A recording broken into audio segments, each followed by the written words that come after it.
Good morning student. आज अपन photo periodism के बारे में अध्ययन करेंगे कि लाइट का प्रभाव पौधों पे किस तरह उनकी फ्लोरिंग पे पड़ता है। दिन के समय पौधों के लिए जो प्रकाश उपलब्ध होता है जिसको फोटो पीरियड कहते हैं, यह इस दीप्तकालिता का प्रभाव प्रत्यक्ष रूप से पौधों की जनन अवस्था यानी रिप्रोडक्टिव फेज पे पड़ता है, जिसकी वजह से पौधों में फ्लोरिंग प्रभावित होता है। फोटो पीरियोडिज्म की गणना रात व दिन के समय की तुलना पर आधारित होती है और फ्लोरिंग के अंतर्गत जब पौधों को एक निश्चित अवधि के लिए प्रकाश के प्रति एक्सपोज्ड किया जाता है तब उस रेंज में फ्लोरिंग का विकास हो जाता है, तो इस प्रकाश की अवधि को निर्णायक दीप्तकाल या क्रिटिकल फोटो पीरियड कहते हैं। इस क्रिटिकल फोटो पीरियड के आधार पर ही ये समझा जाता है कि उससे कम या अधिक जो प्रकाश पौधों को उपलब्ध होगा उसके आधार पे पौधों को 3 भागों में बांटा गया है। यानी दीप्तकालिता के आधार पे सभी जो फ्लोरिंग प्लांट हैं उनको 3 वर्गों में बांटा गया है। पहला है लॉन्ग डे प्लांट, दूसरा है शॉर्ट डे प्लांट और तीसरा day neutral plants. Long day plant ऐसे पौधे जिनमें पुष्पन के लिए आवश्यक प्रकाश की अवधि क्रिटिकल फोटो पीरियड से भी अधिक होती है, अर्थात ऐसे पौधों को प्रतिदिन पुष्पन के लिए फ्लोरिंग के लिए कम से कम 14 घंटे लगातार लंबा प्रकाश चाहिए। अगर इनके बीच में अपन थोड़ी भी देर का अगर अंधकार डेवलप कर देते हैं तो फ्लोरिंग की क्रिया नहीं होगी। इसके एग्जाम्पल हैं मूली, हायोसाइमस, पालक, आलू आदि। दूसरा है शॉर्ट डे प्लांट, वे पौधे जिनको पुष्पन के लिए समय प्रतिदिन क्रिटिकल टेम्परेचर से कम तापमान चाहिए या कम अवधि का प्रकाश चाहिए, उनको शॉर्ट डे प्लांट कहते हैं। इनमें जो इनको टेम्परेचर चाहिए वो करीब 7-8 घंटे का होता है। फॉर एग्जांपल है डहेलिया, गुलदाउदी, तंबाकू आदि। तीसरे हैं day neutral plants. Day neutral plant में वे पौधे जिनमें पुष्प विकास के लिए दीप्तकाल का कोई प्रभाव नहीं पड़ता है, यानी उनके ऊपर जो फोटो पीरियड है उसका प्रभाव नहीं पड़ता है, उनको बोलते हैं डे न्यूट्रल प्लांट। इसके एग्जाम्पल हैं बैंगन, टमाटर इत्यादि।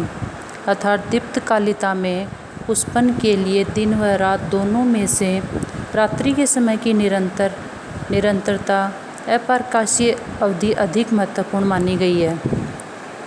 और अगर रात के टाइम में अगर थोड़ा भी बीच में प्रकाश दे दिया जाता है तो फ्लोरिंग की क्रिया नहीं होती। अब अपना है importance of light for plants. इसमें लाइट जो अपने इसके लाइट के कई तरह के प्रभाव पड़े हैं। अब लाइट की इम्पोर्टेंस क्या है प्लांट लाइफ में, तो सबसे पहले अपन को पता है कि प्लांट की जैविक क्रियाओं को प्रकाश डायरेक्ट और इनडायरेक्ट दोनों रूप से प्रभावित करता है। पहला है प्लांट का डिस्ट्रीब्यूशन यानी वितरण।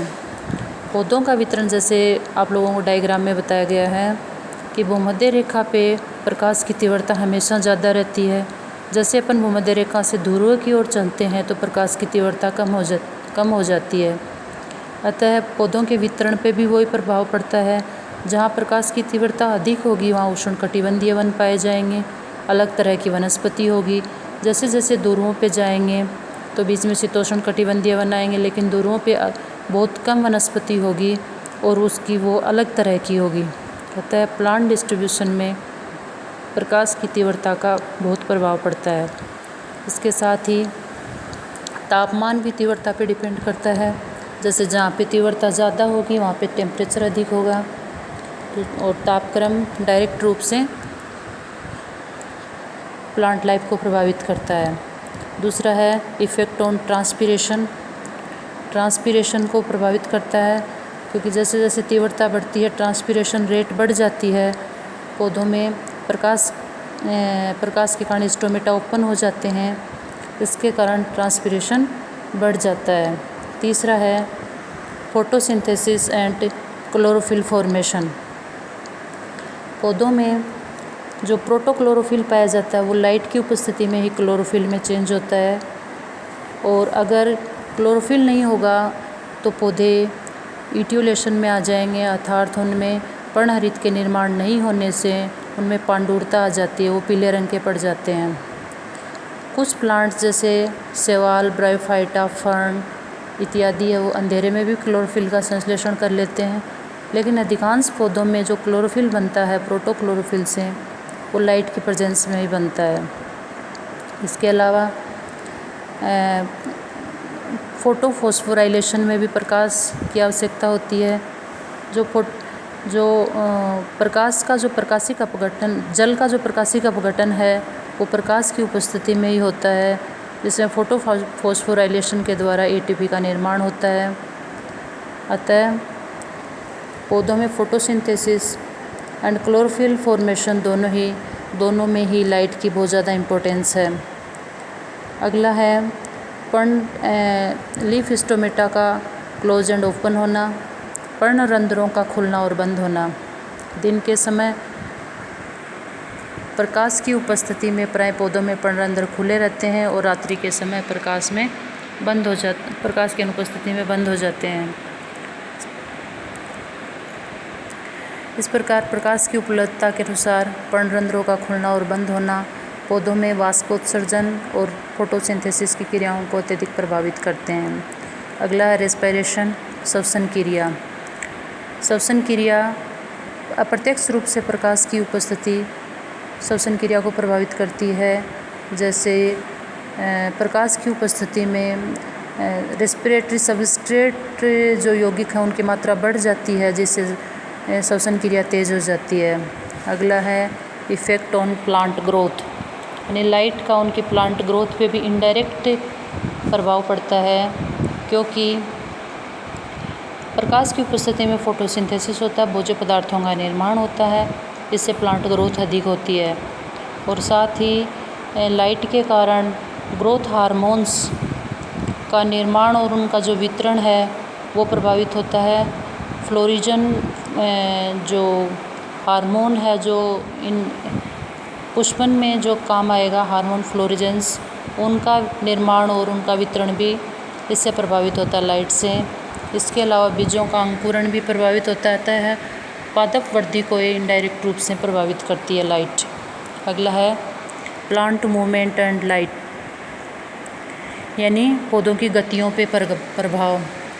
जैसा कि आप लोग जानते हैं कि पौधों में पर्रो जो है शूट, उसकी वृद्धि हमेशा प्रकाश की ओर होती है और जड़ की है वो प्रकाश से दूर होती है, इसलिए जड़ नीचे की तरफ वृद्धि करती है और जो तना है वो ऊपर प्रकाश की तरफ वृद्धि करता है। इसको फोटोट्रोपिज्म कहा जाता है। लेग्यूमिनेसी कुल के जो पौधे हैं उनमें उनकी जो पत्तियां हैं वो दिन के समय अर्थात प्रकाश की उपस्थिति में खुली रहती हैं और रात के समय वो बंद हो जाती हैं। इसी तरह से पौधों में कुछ फूल जो पुष्प हैं वो दिन के समय खिलते हैं और रात को बंद हो जाते हैं। वहीं दूसरी ओर कैक्टस जैसे कुछ उदाहरण हैं जहाँ केवल रात में ही प्रकाश की उपस्थिति में पुष्प खिलते हैं।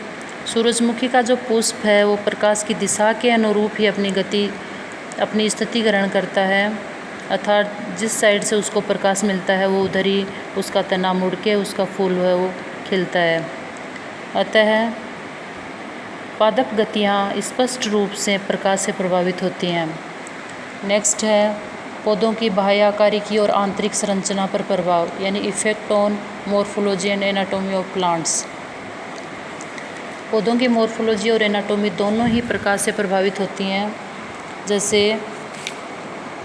पौधों को प्रकाश सबसे पहले पत्तियों की संरचना और उनकी कार्य प्रणाली को प्रभावित करता है। जैसे जो डाइकोट होते हैं उनकी जो पत्तियां वो डोर्सीवेंट्रल होती हैं, अर्थात ऊपर और निचले जो अधिचरम है उनकी तो पत्तियां वो ऊपर और नीचे के उत्तक हैं वो स्पष्ट रूप से विभेदन पाया जाता है उनमें। जैसे